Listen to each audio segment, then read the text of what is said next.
Man is back. Oh, okay, oh my gosh, the ring got messed up. This is a 5 out of freaking 5. It is beat making time. Next week is E3 week. My album comes out next week. I have the leopard. This is your boy. Alright, ladies and gentlemen, the YouTube citizens, y'all know who this is. This is your boy, Dash the True Inferno. Back at it with another Pokemon Unite commentary video gameplay for you guys. And yeah, this is kind of late, so I apologize about that. But a lot has been going on. But I still have to bring you guys a video, even though it's going to be 2 in the same week. But still have to bring you guys a video. And this one is a big one. So, a few weeks back, I said that the UK were trying to stop the buyout involving Activision, Blizzard, and Microsoft. And of course, I also said that Microsoft were going to fight that. And here's the deal. It was approved by the European Commission. So here's the article from IGN.com. Check this out. Microsoft's acquisition of Activision Blizzard has been approved by the European Commission. The approval brings Microsoft's historic deal one step closer to completion. The European Commission announced on its website that it has approved the proposed acquisition under the EU merger regulation. The EC, European Commission, EC from this point going forward, reached similar conclusions as the UK's Competition and Market Authority, CMA, that the deal would not harm the console market but could harm cloud gaming, but was satisfied with Microsoft's proposed remedies for these concerns. And here we go. Improving the cloud gaming market. Microsoft's solution appeared so effective to the EC that it now expects the deal will bring, and I'm quoting here, significant improvements, end quote, to the cloud gaming market, a stark difference to the CMA's conclusion that saw it block the deal last month. And here's a quote here. The commitments offered by Microsoft fully address the competition concerns identified by the Commission and represents a significant improvement for cloud gaming as compared to the current situation, said the EC's statement. Moving on. Addressing its concerns that the deal going through will monopolize the sector, Microsoft has offered a 10-year licensing commitment for consumers in the European Economic Area, the EEA. This commitment guarantees that Activision Blizzard games will not be locked to Game Pass Ultimate or the Xbox cloud gaming platform. Instead, any cloud streaming service will be permitted a free license to provide Activision Blizzard games to EEA users on their platform. In addition, EEA consumers will be granted permission to stream all current and future Activision Blizzard games they own a license for on any cloud gaming service of their choice. These final conditions were drawn up after an in-depth market investigation by the EC, which had concluded that, quoting here, Microsoft would not be able to harm rival consoles and rival multi-game subscription services, end quote, but that the deal could harm competition in the cloud game streaming services sector. The commission says it believes there is no incentive for Microsoft to refuse to distribute Activision Blizzard games to Sony, since it's the leading distributor of console games worldwide.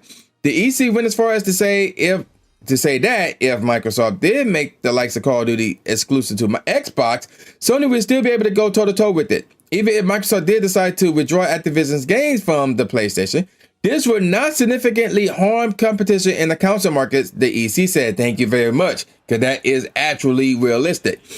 Its reasoning is purely Europe-focused, however, with the exception being that Call of Duty is less popular in the EEA than in other areas of the world, which is interesting, but moving on. As for cloud gaming, and here's the quote here, the commission found that the popularity of Activision's games could promote cloud game streaming growth. Instead, if Microsoft made Activision games exclusive to its own cloud game streaming service, Game Pass Ultimate, and withheld them from rival cloud game streaming providers, it would reduce competition in the distribution of games via cloud gaming streaming. Microsoft's information solutions to these problems was seemingly heard and believed loud and clear by the EC. Here's another quote. They would empower millions of EEA consumers to stream Activision's games using any cloud gaming services operating in the EEA, provided they are purchased in an online store or included in an active multi-game subscription in the EEA, end quote. But continuing on rather with the quote, in addition, the availability of Activision's popular games for streaming via all cloud game streaming services will boost the development of this dynamic technology in the EEA. Ultimately, the commitments will unlock significant benefits for competition and consumers by bringing Activision games to new platforms, including smaller EU players, into more devices than before, end quote. This echoes a message that, and this is a long article right here, this echoes a message that Microsoft has been putting forward for a long time, that it wants to make games more accessible and bring them to as many players as possible. Microsoft President Brad Smith reiterated both of these points in a subsequent tweet. And I'm not going to go on with the tweet. Oh, actually, this ain't a long article. So the EC's decision to approve Xbox acquisition of Activision Blizzard is a definite step forward for Microsoft, but headlined by the CMA's decision to block the deal, there are still several hurdles for the company to overcome. Microsoft is appealing the CMA's decision, though. This by itself is an incredible undertaking that will take months to overcome, if at all. The CMA has won 67% of merger appeals, and even if Microsoft gets the UK's competition appeal tribunal, TRIBUNAL, in case you're wondering what that word is, on its side, the deal will still have several more steps to go through before another decision is made. It will also be scrutinized by the United States Federal Trade Commission, which sued to block the acquisition in December 2022, with a hearing set for August 2nd this year, which is interesting since the buyout supposed to happen in June, which is literally less than 2 weeks from now. So that's gonna be very interesting. So now I'm confused by all of this. I ain't gonna act like I'm an expert or know exactly what's going on here, but last time I checked, the CMA, or this version of CMA that is, which is under London, England, that area is under Europe. So I'm like, the European Commission didn't overrule the CMA. I guess that's not how that works, but apparently they're still, raised to go, but Microsoft is in it for the long haul by the looks of it. And this is a big step towards Microsoft going through with the buyout or the purchase of Activision Blizzard. And they basically, what was said is truly fact. Like, even if, okay, Activision Blizzard, yeah, they got issues. They got some good games, but they got some issues as well. So for them to take Call of Duty away from Sony would not end Sony. So, that's a bunch of cap. That's a bunch of malarkey. That's a bunch of BS. So there's that. Now they talk about cloud gaming, and I'll be honest, Raul, here's the thing. We're not ready for cloud gaming. Not yet. You need a steady internet connection, and not everybody around the world have that.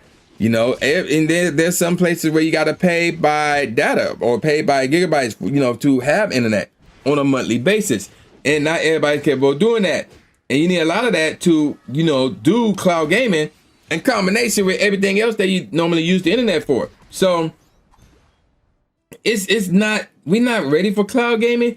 We could be ready in the future, maybe in the distant future, but as of right now, we're not ready for cloud gaming. So cloud gaming at this moment in time is not exactly a big deal, but I understand why they want to get that, situated because of the future. So there's that. Overall, again, I don't know where I stand on this whole buyout.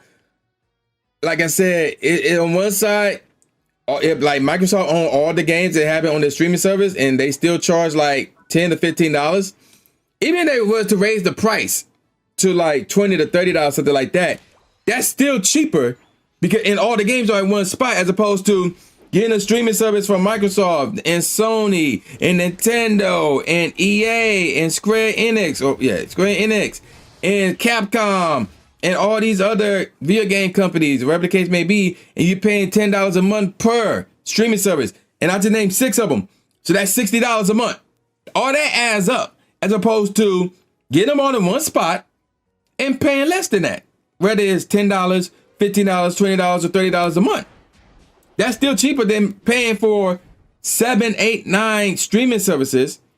Each one costs $10 each. It adds up. So there's that. I understand that. But at the same time, I don't want Sony to go under, because between Sony and Microsoft, I'm more of a PlayStation guy more so than an Xbox guy. Even though I do have, I do own some Xbox systems, but I'm more of a PlayStation guy. I've been with PlayStation and PlayStation 1. So there you go with that. So I'm on the fence. So my thing is this: whatever happens with this buyout happens, and I'm rolling with it. That's all I'm gonna say about that.